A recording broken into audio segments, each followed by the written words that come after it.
Well, I think that apps are ultimately unreliable when it comes to identifying the wild things that we find, the flora, the fauna, and the fungi, especially the ones that we want to put in our mouths. iNaturalist is by far the best one, and that's because it doesn't rely on the photo that you upload and a Google search algorithm, but rather you upload it to a community and experts come in and weigh in on what they think you've found. So there's the app right there, iNaturalist. So given the nature of this app, it's not one that you're going to be able to use in the field to, oh, hey, I found a mushroom. Can I eat this mushroom right now? Ultimately not, but it will help you brush up on your identification skills overall. So for instance, I didn't know what kind of snake this was when I uploaded it to the app, but I've got 2 people telling me that that's a North American racer. So I still don't know for a fact that's a North American racer, but I tend to trust the iNaturalist community. If you hit the Explore tab, it'll bring up the map of the area that you're in, which is another reason why this isn't a great app to necessarily use in the field, because if you have no phone signal whatsoever, you're never going to get this map to load.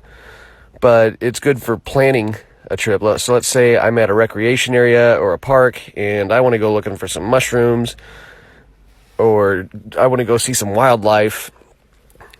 Say I'm sitting in the parking lot where I do have signal. I can pull this up and kind of look around and see where the hot spots are. So sometimes you're going to have to zoom out. This is also a good way to remember where you found, oh, that's where I found that rare frog, or oh, that's where I found all those delicious morel mushrooms. It's a good way to help you remember where you find the stuff that you want to look for. Let's zoom out a little bit more and see what there is to see. So you see all those little those little location tags. You click on one, it'll tell you who found it and what they found. So someone found hickory trees. That's a source of food. Someone found red cedar. So I'm going to try to find my little favorite local mushroom hunting spot, because I've got a ton of observations there.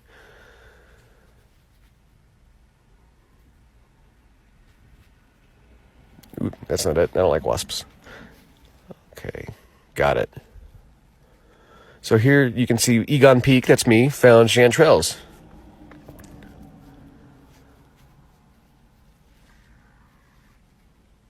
Stop texting me, I'm doing something.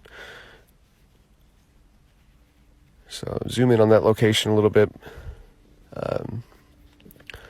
Zoom on a little bit more. If you must know, this is Devil's Prop, right outside of Mount Vernon, Illinois, and I do a lot of exploring there, a lot of mushroom hunting there. So you can see here, this one just says fungi, including lichens, kingdom fungi. So no one was able to boil this down to a more specific ID than the fact that, yeah, those things were definitely mushrooms. But here we have ringless honey mushrooms. You can see that I found those in October of 21, up at the top there. I found those in May of 22. So it gives you an idea of what time of year certain species pop up as well. Oh, there's our racer again. If the photo looks like crap, you can just click on it and then you get to see the full photo. So we were able to determine that this was a Rusula or a brittle. Couldn't get down further than that. But it also works for, as you can see, animals and plants too. And there's our racer again. She's the star of the show. So let's say you find a specimen in the woods and you don't know exactly what it is. Just upload it. I happen to know that these are eastern box turtles. I don't know what they're doing, but it looks like they're having fun. The app will give you recommendations. It'll tell you how sure they are or how certain they are on their recommendations. I know these are box turtles. The app says these are box turtles, so we're going to rock with it. Sometimes it'll say, we can't give you even a suggestion. Sometimes it'll say, we think it might be one of these, but we're not sure. Then you can determine whether or not you want people to know where you found them or not. So open means anybody can see it. Anybody can see where you took the photo. Private means they can see where you took the photo, but it's on private property. Obscured is good if you find something on your private property, or you find those delicious morels and you don't want anyone else to know where they are, but you want to remember where they are. So I'm going to go with obscured because this happens to be in my backyard. Captive, no, this isn't a pet turtle, or if it was a plant, this isn't something that someone grew in their garden. And it says missing location. Actually, I am going to go ahead and give a general idea of where I found these just by typing in my zip code. Mount Vernon, Illinois. That's good enough. Click save on the top right. It's kind of hard to see because the green save button really blends with the green background. And boom. That'll be listed under my observations now. If you go to activity, that's where you're going to get the notifications when someone says, those aren't box turtles, those are eastern box turtles, and they are mating. So this is basically your notification center. So I thought maybe I found common mallow growing in my yard. Come to find out, that's ground ivy. Glad I didn't put that in my mouth.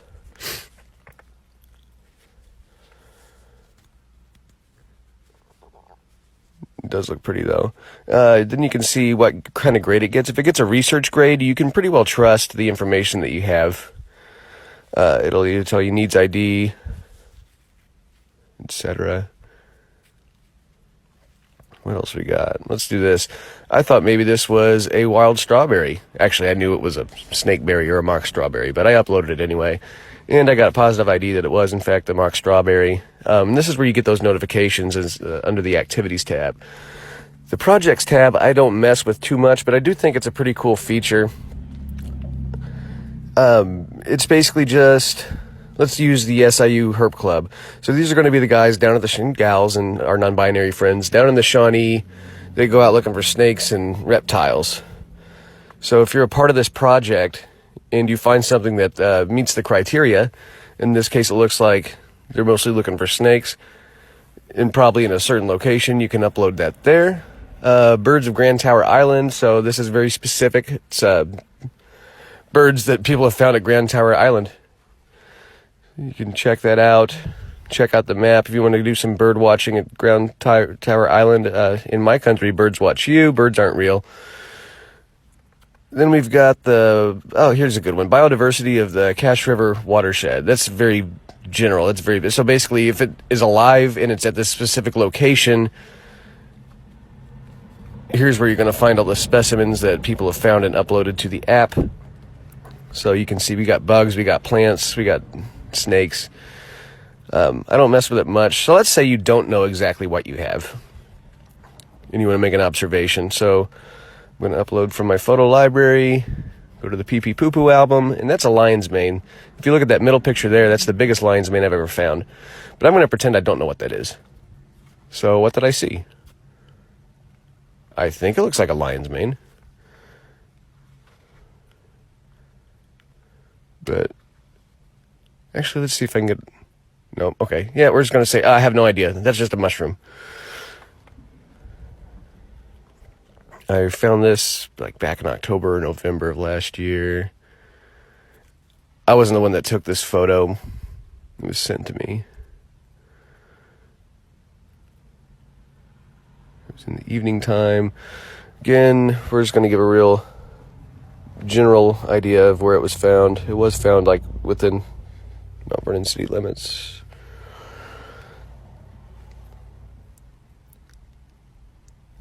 Geoprivacy, open.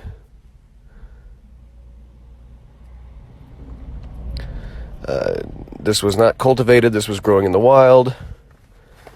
Upload that. And you can see where the box turtles are uploading. It's uploading my fungus and lichens now. I think that we're going to find that that is a lion's mane. I might keep you posted on that, but that's iNaturalist in a nutshell. I think it's really handy.